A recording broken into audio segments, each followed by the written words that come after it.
Hello, my name is Brett Hamlin. I'm the strength and conditioning coach here at Slow Kickboxing. I've been working with Chuck Liddell and Scott Adams for about 1.5 to 2 years. Today I'd like to go over a little bit about our philosophy here at Slow Kickboxing and the type of strength and conditioning that we like to promote with our fighters, including Chuck Liddell and Scott Adams, and see if we can give you an opportunity to try it out and help your fight game a little bit. First of all, I'd like to emphasize that this particular program is not a strength program to help increase overall strength or size at any period of time. It's also not a conditioning program geared towards cardiovascular conditioning.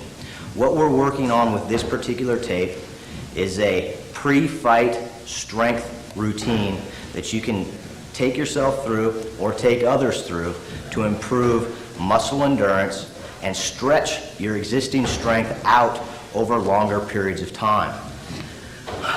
One of the things that we really want to promote is giving our bodies the opportunity to recover under stressful circumstances.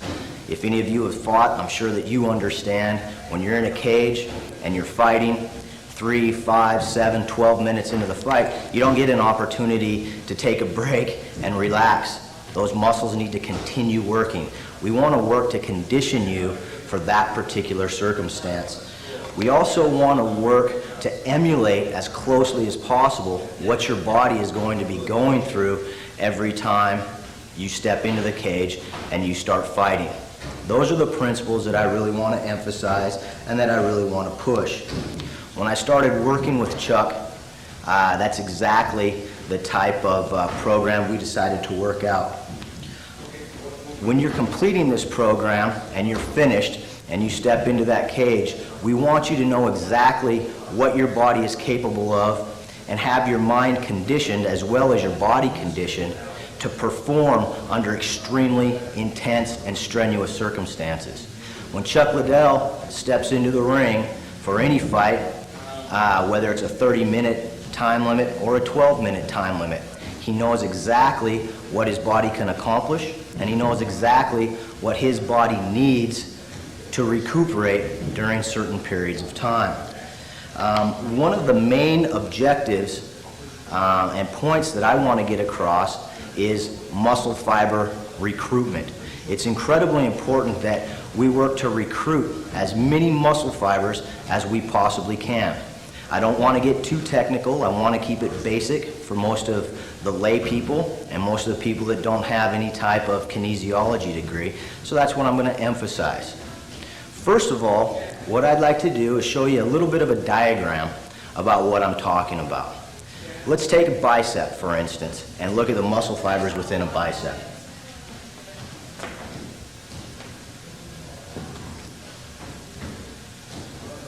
This is a person's bicep, and here's a person's tricep, and we take a cross-section of that particular muscle group and look at it inverted from this direction. We're basically going to see something like this: bicep and tricep. Okay? Within each one of these, let's take the bicep, there are muscle fibers that look like cables, basically, that make up this bicep. Much smaller. Within these, there are also more fibers that make up each one of these. What I want to promote again is recruiting as many of these muscle fibers as possible so that we can condition the overall muscle and not just portions therein. Okay? So let's take an instance and say we're looking at this particular muscle fiber. In a sense, what we're going to have is muscle fiber 1, 2, 3,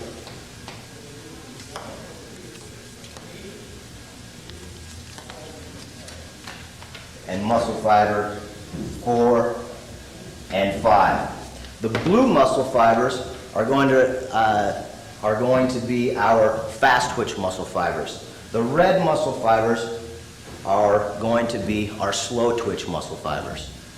Let's say, for example, utilizing all of these muscle fibers, you have an ability to curl, let's say, 45 pounds for 10 repetitions. 45 by 10. Number 11, you don't quite have the strength to finish completely. Okay? What's happening in that circumstance? You're utilizing all of these muscle fibers in rep range 1 through 10. After that 10th rep, what happens? Muscle fibers spent. We can't use it anymore. Now you're drawing strength and energy from the remaining 4 muscle fibers. Okay? If you were to quit here because you can no longer complete the movement, realistically, we've fatigued 1, 2, 3, 4 muscle fibers and spent 1. What I want to try to accomplish in all of our strength training, I want to work a little bit harder to spend all 5, if possible. Okay? How are we going to do that? There's a number of ways. My 2 favorite ways tend to be descending sets and supersets. Those help us recruit more muscle fiber, and let me explain. A descending set would be something where a person sits down with their bicep curls, performs 10, drops some weight, and then continues to perform more to failure again. Okay? So what we want to do is perform our 45 repetitions at 10, or 45 pounds at 10 repetitions, spend this one, drop 10 pounds down to 35 pounds, and then finish and take it. Maybe we'll get 5 more repetitions. At that point, we've spent here. Now we've got these muscle fibers left. We've got 1 slow twitch muscle fiber left and 2 fast twitch, or 1 slow fast twitch muscle fiber and 2 slow twitch muscle fibers left. Because this is a fast twitch muscle fiber, these numbers in the first couple of sets are going to be incredibly low. Fast twitch muscle fibers aren't good for long periods of time. Your next set, you're going to drop down to 25 pounds. Maybe you'll get 6, and that one's going to be spent. Now we're dealing with solely slow twitch muscle fibers. What's going to happen with these slow twitch muscle fibers, we could probably drop down to 20. Not a big drop, but we're going to be able to get quite a few more repetitions. Maybe something in the range of 12 to 15, hopefully. Why? Because we're working now with slow twitch muscle fibers versus fast twitch muscle fibers. Okay? That's the basic concept that I want to try to portray. The other way that we can do it other than descending sets is going to be supersetting. Okay? So instead of going with bicep curls 45 pounds by 10 and then just dropping weight, we'll move to another exercise, add a lower weight, and perform another exercise. It's a great way to add some variety to your workout. Those are the 2 basic concepts that I really want to try to push. Okay, now that you have a little bit of an understanding about the philosophy and the concept that we're working towards, I want to talk a little bit more about the workout and the way it's set up. Like I said before, we want to take the resistance to complete failure. Once that happens, instead of standing around and waiting 90 seconds to 2 minutes for your muscle fiber and muscle system to recuperate, during that recuperation time, I'm going to have Chuck perform a high intensity, sport specific type movement. Something that he'll be doing while he's in the cage fighting. Again, this is for muscle memory and then just allowing our mind as well as our body to get accustomed to recuperating under incredibly strenuous situations. As I said before, if any of you have been in a cage, I'm sure you understand that once you fatigue and once you get tired and you've been working from the guard for 3 minutes straight, pushing and pulling and trying to get someone off of you and out from under somebody, you don't get an opportunity to rest for 2 minutes and allow your muscles to recover. Boom, it's right back into some sort of strenuous physical activity, whether it be punching, kicking, grappling, pummeling, whatever it may be. We're going to work in this particular workout to prepare Chuck and Scott for that exact situation. Now when you're training for a fight, one thing that we really need to keep in mind, you're training incredibly hard. You're probably grappling, you're probably boxing, you're probably kickboxing, running, trying to get your cardiovascular conditioning in the point where it needs to be, as well as strength training. What can happen under those circumstances? Overtraining. That's something that we really want to work to avoid. It's another reason why these high-intensity style workouts are one of my favorite types of workouts. I can get Chuck in the weight room 3 days a week, blow his mind for probably 30 to 45 minutes, continuous movement, non-stop, and then get him out of here and allow him to really concentrate on his technique, his grappling, and his striking, where he really needs to be. One of the things that I think it's important to try to get across is this is a 3-day-a-week program. Okay? We want to hit each muscle group 1 time per week, but we're taking those muscle groups to complete failure each time and then giving it an entire week to recuperate and rebuild. It's very important that you give your body and your muscle system that opportunity to rebuild. If you don't, it's a lot like going out in your front yard, pruning a tree, getting it ready for spring, and before it has an opportunity to bloom and blossom, you're back out there pruning it again, and pruning it again, and pruning it again. After a while, what are you going to be left with? Nothing but a big stump. We want to avoid that as much as possible, especially in a fight circumstance. The last thing you want to do is get into a cage when you're completely overtrained and you have a difficult time utilizing that strength you've worked so hard to attain. Okay, now I want to talk a little bit about the actual pre-fight training and strength training that we actually do. One of the things that I want to keep in mind and really work to portray is workout length. Exactly how long do we want to be in here pushing these weights and performing these sport-specific movements? I like to know, as far ahead as possible, what type of time limits Chuck's upcoming fight is going to have. If he's training for a world championship fight that consists of 30 full minutes with no break, then everything we do in here is going to be 30 minutes plus.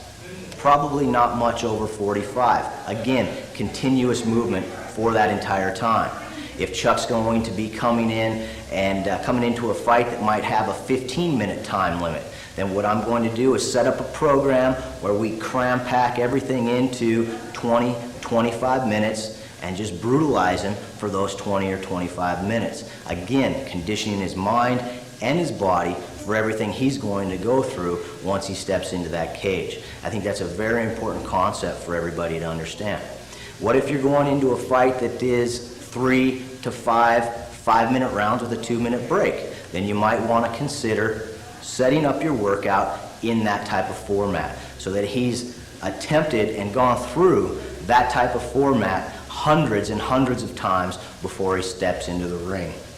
With that in mind, as we're going through this workout, what I've tried to do is set up a number of different scenarios so that you can take with you all the information and the concept and the philosophy of our workout and make it work for you in whatever gym and whatever facility you might have available to you. Okay? It's important to understand that you don't always have to do descending sets, as we explained here, and you don't always have to do supersets. Try them out. Find what works best for you and maybe even mix them up. That's what I want you to utilize, and that's what I want you to try to do. You also need to understand that the calisthenic type of movements will also work with this type of program. If you don't have access to a weight room and weights, push-ups, jumping jacks, squat thrust, squats, all of those types of movements with your own body weight will also work in this typical format. Okay? Keep that in mind. The other thing that I like to try to emphasize and push is we are constantly looking for more speed, more power. Okay? Power is the ratio of speed and strength. We really want to work to promote that. So Chuck is not only powerful in the first 3 minutes, but he's powerful in the final 30 minutes of his fight. Okay? We really want to work to push that. What I like to do with our workouts is start each workout with a good, solid, strong ab and torso strength training warm-up. Okay? I push him through there in about 5 to 7 minutes. By the time he's done, his abs and torso are very fatigued, and he's usually warm and worked up a sweat by that time. Then I like to go through the workout, complete the full workout, and at the very end spend 5 to 7 minutes with some real high intensity and serious grip strength training, all of which are going to be obviously very, very important. Okay, in the beginning of each workout, every day, we like to get started with some ab and torso strengthening movements and exercises. This is a way to warm up and then again hit the ab and torso and keep it functional and keep it tight. Okay, we're going to start out with what we call a reverse hyperextension. Lay down. What we want to do from this position, we're working on the erectors and the low back. We're going to start with the legs bent, straighten the legs and lift as high as possible, then back down. Good. Again, and lift. Our rep ranges that we go on here range anywhere from about 15 up to 20 and 25 depending on your strength. You're going to hit this for 3 different sets opposing your abdominal workout. Okay? Let's hit 2 more. It's important to bring the legs down, straighten them out, and lift. You'll really feel the tension here in the low back. Okay? From there, we'll move directly into just regular crunches. In the crunches, it's going to be important for you to keep in mind. We want to keep the low back on the floor at all times. Really work to tighten the stomach.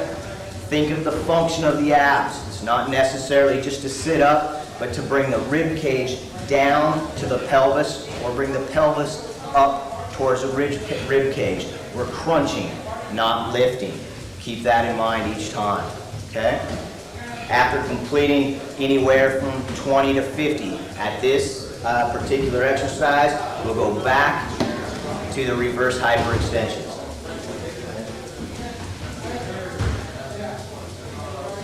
Again, we're working opposing muscle groups here. Now we're back to the low back and erectors.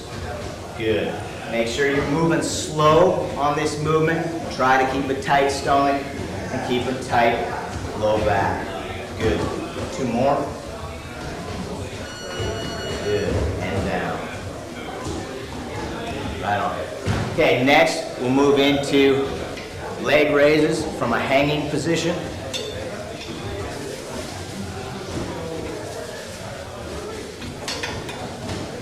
Okay, it's important here that you move slowly and control the entire movement so that you're not swinging too much. Again, you want to work on bringing the pelvis up towards and crunching it up towards the rib cage. The higher you can get the knees, the better. The higher you get the knees, the more of a contraction you're going to get in the abdominal area. Good. We want to work up to sets of 25 and 30 in this particular motion. Let's get 2 more. 1, good, and 2. Down. Back to here. This entire, because we're working opposing muscle groups, this entire section can be done without stop. Immediately, no rest in between, and go. Good. Now we're allowing the stomach muscle to relax a little bit and hitting the low back and erectors again. 2 more. Again, we're going to shoot for rep ranges of anywhere from 20 up to 30, 35. Okay, our last ab exercise will be a reverse crunch medicine ball. Here. Most important aspect here, because we've got weight here out away from the low back, the tendency is to allow this low back to come up off the bench. I want you to work hard on keeping the abs very tight and keeping that low back right down on the bench. That will help take away any opportunity for injury to the low back. If you get lazy, your stomach gets too tired, and you feel this strain in the low back, you feel your low back coming up off the bench, then you want to shorten this range of motion, maybe come to here and back. As you get stronger, your range of motion will increase, and you can lengthen it out to here and still keep the low back on the bench. And good. Okay, what I'd like to do is spend a little bit of time going over a few key lifts. I don't want to go over positioning and form on every single lift, but I do want to perform the actual positioning on 5 different lifts. We'll go over a squat, we'll go over a clean, we'll go over a high pull, we'll go over stiff-legged deads, and then we'll also go over a pop press. I just want to make sure that everybody has the correct form down and can complete this on your own. So pay attention and we'll get started. First thing we're going to go over is a squat. And there's a number of things to keep in consideration when we're going through the actual movement of the squat. The first thing is going to be foot positioning. Where exactly do we want to keep our feet? I'm going to give you a little bit of a drill that you can take yourself through and anybody else and kind of come up with an idea where your foot positioning should be. So the first thing I'm going to do is have Chuck take 1 step and jump as high as he possibly can jump. So let's do that. Take 1 step. Good. Okay. Now I'm going to have him do it again, but the instant before he actually jumps or begins that concentric movement, I want him to freeze. Okay? All right. Take a step. Freeze. Now, this positioning is where Chuck's feet naturally go when he's trying to promote as much strength as he can possibly promote. Okay? That's the foot positioning that I want him to take note of. That's where I want his feet anytime he's performing a squat, a clean, and high pulls. Okay? Now, what I'd like Chuck to do is come over here and address the bar, and we're going to go through some positioning. So go ahead and address the bar. Get it over under. And take a step back. Okay. Now, one thing that I want you guys to really see is check out where the bar lies on Chuck's back.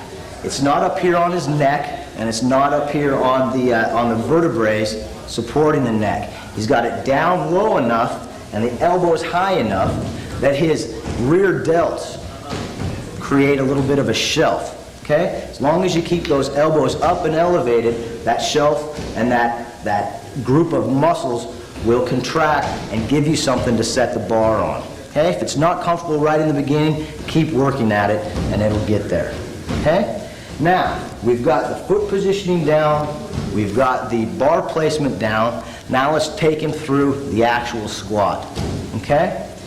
First movement that's going to be very important each time that you take part in the squat is going to be what we call throwing the hips. Getting the hips back and creating a concave positioning here in the back versus convex. We want concavity so that these muscles supporting the spinal column are contracted and supporting the spinal column to its optimum ability. Okay? Then he'll start his descent, keeping his knees directly over the toes and directly over his feet. I don't want his knees coming inside or outside. Okay? So, let's take it through step by step. Okay, we're going to have him, first of all, throw the hips. Bring the hips back, create that concavity, head up, looking up at the ceiling, and start his descent or eccentric motion. Down to here, where we've got the top of the thigh parallel to the floor, and then we'll start our ascent, up, or our concentric motion. Okay? Let's go through it one more time. Hips, descent, knees over the toes, and back, all the way up, concentric. Maintaining that concave position in the back at all times. Okay, hang it up. Okay, the next thing I want to go over is what we call a pop press. This is an incredibly valuable exercise to help promote explosive overall body strength. Okay? It's one of the lifts that we build our program around. What I'm going to have Chuck do is remember foot positioning, okay? Address the bar and take a step back.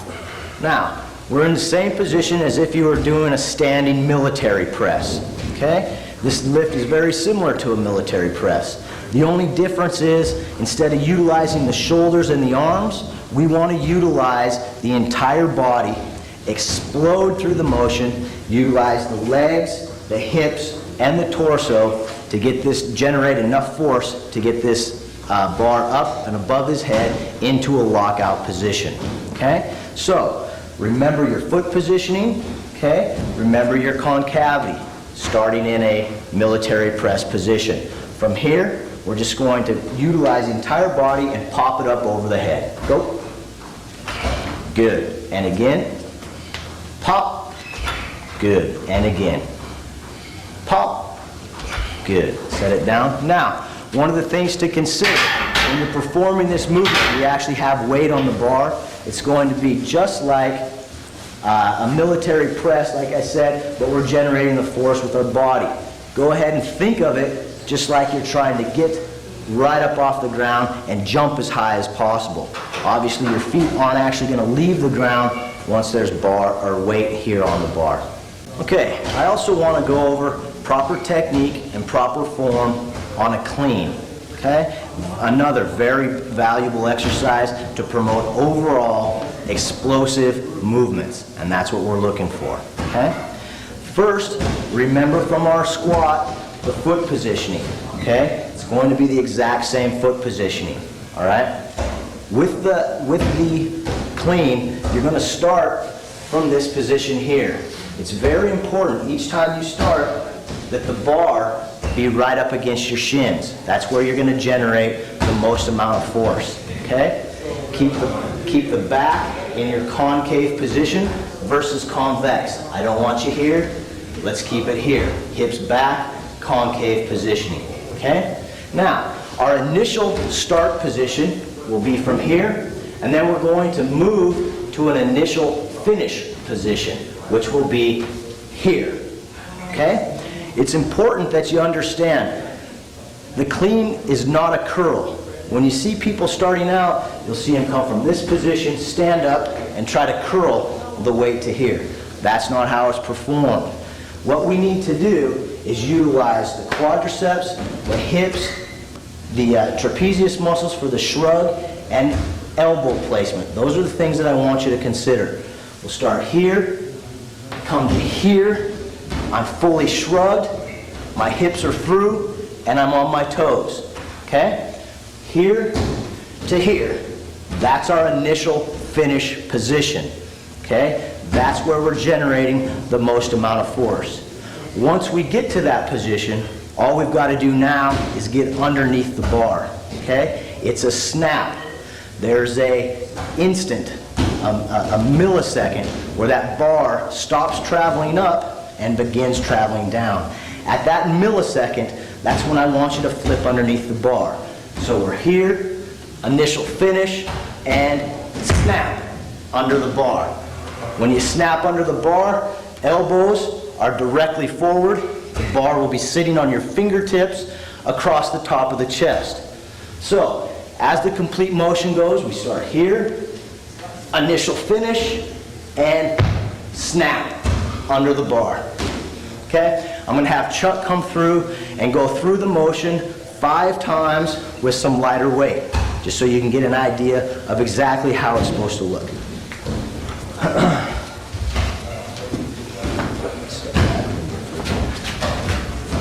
Okay. As you can see, he comes up, same foot positioning. Bar is up against the shin, and he goes through initial start position to initial finish position with his elbows elevated, and then snaps under the bar. Okay.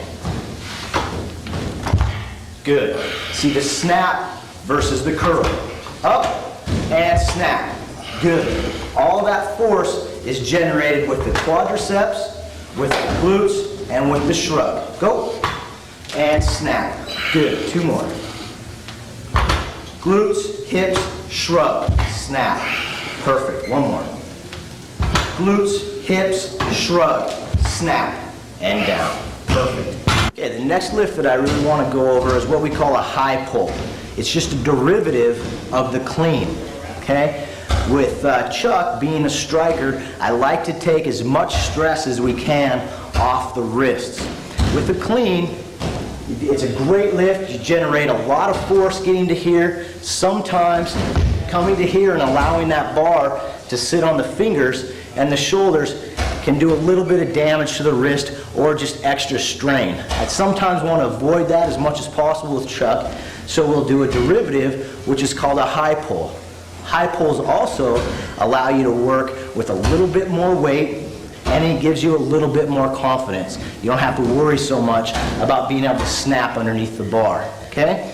With the high pull, you're going to dress the bar exactly the same, right up against the shins. You're also going to go through the exact same motion. Initial start to initial finish, but then the lift is over. There's no snap. So basically we're here in your initial start position, concavity in the back. That's most important. From here, we'll generate as much force as possible from your initial start to initial finish and down. That's all. Keep those elbows elevated and allow the arms to stay rather limp. You're not pulling with the arms, you're generating the force, again, with the quads, with the hips, and with the shrug. From here to here. Okay, I'm going to have Chuck step in and go over it again with this weight. All right, he addresses the bar's right up against the shin, and explode. Boom, and down. Good. Relaxing the arms, getting it up, and down. Good. 3 more. Again, up, good, and down. He wants to throw that bar as high as he possibly can. 2 more. Up, good, and down. Last one. Up, and down. Good, good. Okay, the last movement that I want to go over is what we call a stiff-legged deadlift. This lift is essential to help build strength and power in not only the hamstrings, but that glute ham tie. You'll also going to work in secondarily, if it's done properly, low back strength. Okay? So, what I want to do is have Chuck address the bar.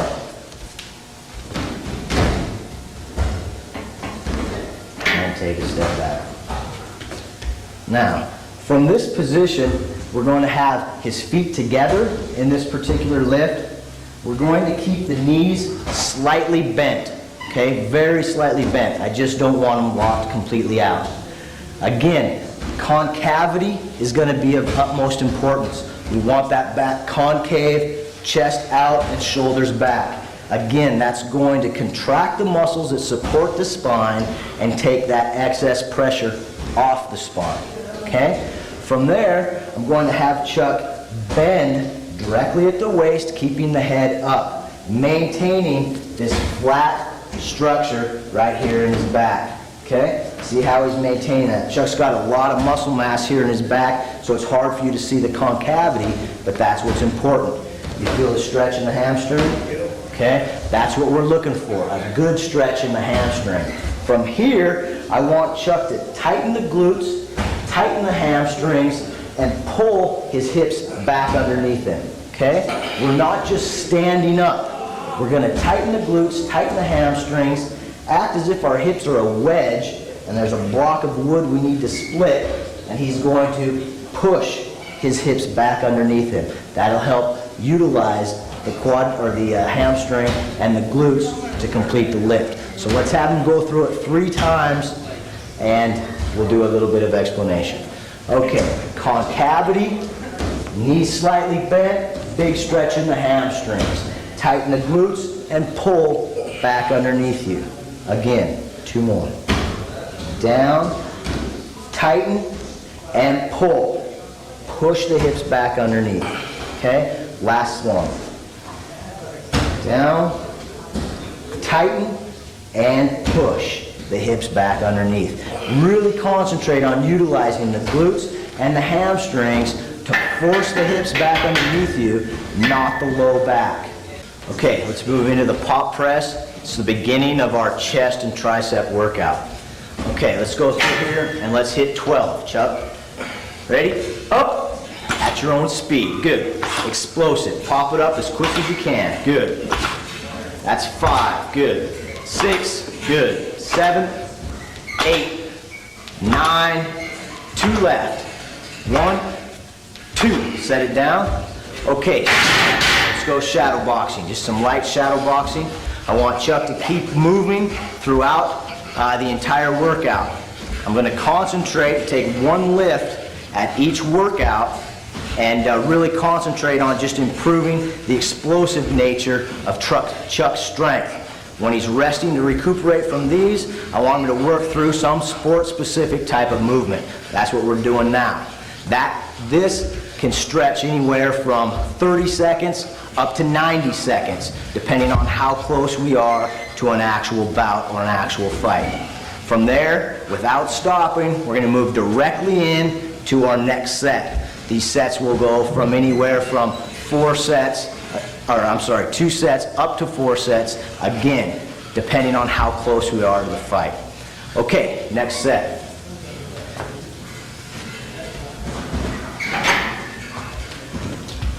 Ready? Up. Good. Explode. Just like you're going to be jumping off the ground. I want you to pop that weight up as quick as possible, create as much force as we possibly can. Good. Keep it up all the way to 12. That's it. And shadow box. Good. Keep it moving. Okay, at this point, we've gone through our first initial explosive movement. Okay? What I'd like you to see you complete is 3 to 4 sets. Hitting failure somewhere between 12 and 15. Go through your sport-specific movement with no rest back into the other set. Okay, so 1 set, sport-specific movement. 1 set, sport-specific movement. Go through that until you've completed 3 to 4 sets. That's kind of your explosive training. Now we're going to move into the meat of our actual training. Okay, what I'm going to have Chuck do, we're going to isolate different muscle groups. In this particular workout, chest and triceps. We'll take them through the descending sets or supersets. This particular exercise you're going to see here, we're working descending sets, taking each set to failure between 12 and 15. Okay? Positive failure, meaning you cannot complete it on your own without a little bit of help. That's the point. You set the weight down, pick up a lighter weight, and continue to positive failure again, and then end with a light, snappy movement. Okay? We're going to take Chuck through kind of an explanative situation here so that you can get an idea what we're talking about. When he's done with resistance, instead of sitting here resting, we're going to head out on the mat and do our 1 to 2 minutes of sport-specific movements. All right, Chuck.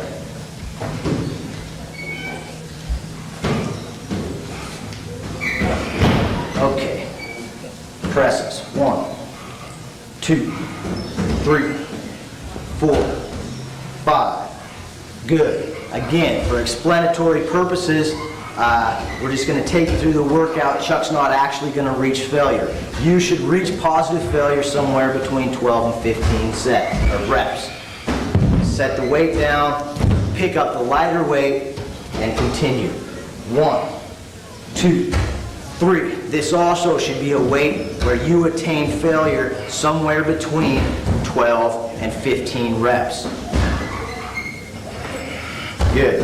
Now once you've reached that point, you want to cap it off with 30 seconds of extremely fast motion. I want you to go through this pressing motion as fast as you can for 30 seconds. This is going to have to be extremely light. Your chest is just burnt by this time. Again, you've reached failure by 2 already. And set it down. Now, move out to the sport-specific training. Okay, alternating hands. Ready? Go! That's it. Speed. Keep it moving. Keep it moving. Keep the hips. Keep the hips. That's it. Keep it moving. That's it. Speed now. Speed. Let's go. 10, 9, 8, 7, 6, 5, 4, 3, 2, 1, finish. Okay, now we're back from our sport-specific movement and on to our second set, encompassing chest. This time I'd like to go through a superset rather than a descending set and give you an idea, another way that you can set this up. Chuck's going to go through a set of flies, presses, and then push-ups. Okay.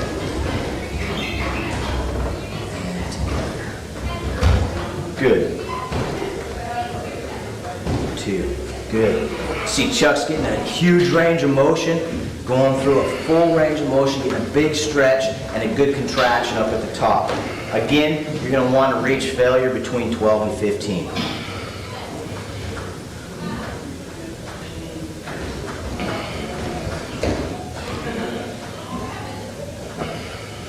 All the way to 10.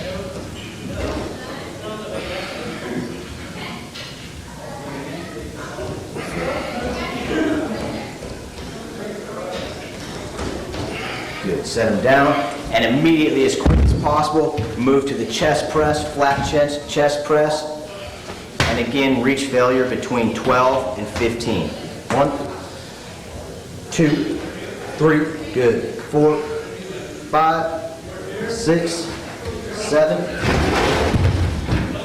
9, 10. To push-ups. And then we'll dust it off, and we'll finish with some explosive push-ups, trying to get up off of the ground. 1, 2, get 8, 3, 4, 5, 6, 7, 8. And now off to our sport-specific movement.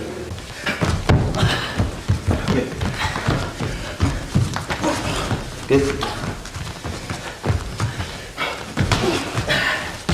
Keep it up. Let's go. Good. Let's go. Time. Good. Keep it up. Keep it up. Go.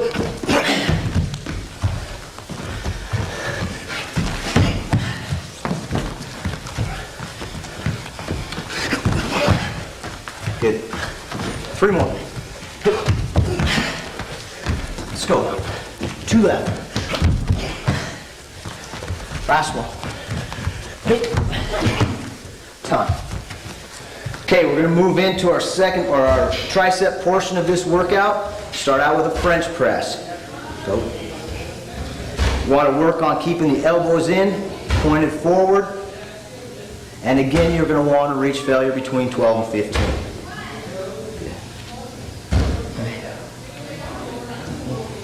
And now from here, we'll move directly into close grip bench press. Again, go ahead. Accentuating the triceps and power in the triceps, breaking it down. You'll want to reach failure here also between 12 and 15. As you get closer to your fight, if you want to extend that up to 20, that's fine. Now, for the last portion, I'm going to have Chuck sit forward, grab the smaller weights, and go through alternating tricep extensions as fast as possible for 30 seconds. Go. Good. Good.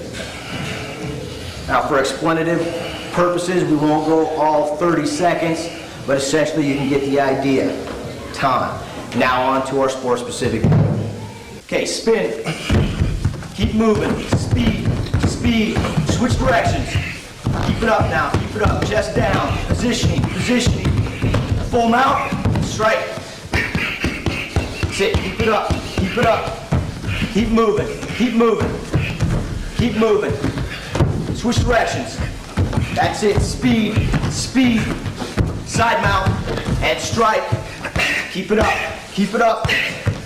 Work your punishment from here. Perform when you're tired. Perform when you're tired. And spin. Move. Move. Speed. That's it. Positioning. 69. And strike. Keep it up. Perform when you're tired. Keep it moving. Keep it moving. Okay, 3rd round. Spin. Let's go. Keep it up. Keep it up. Switch directions. Keep moving now. Keep moving. Full mount. And strike. Keep it up now. Keep it up. Get some power. Let's go. Punishment. And spin. Keep it up now. Keep it up. Other direction. That's it. That's it. Perform when you're tired. Perform when you're tired. 69. And strike. That's it. And spin. Keep it up now. Keep it up. Keep it up. Full mount. Punishment. Keep it moving. Keep it moving. And finish. That's it. That's it.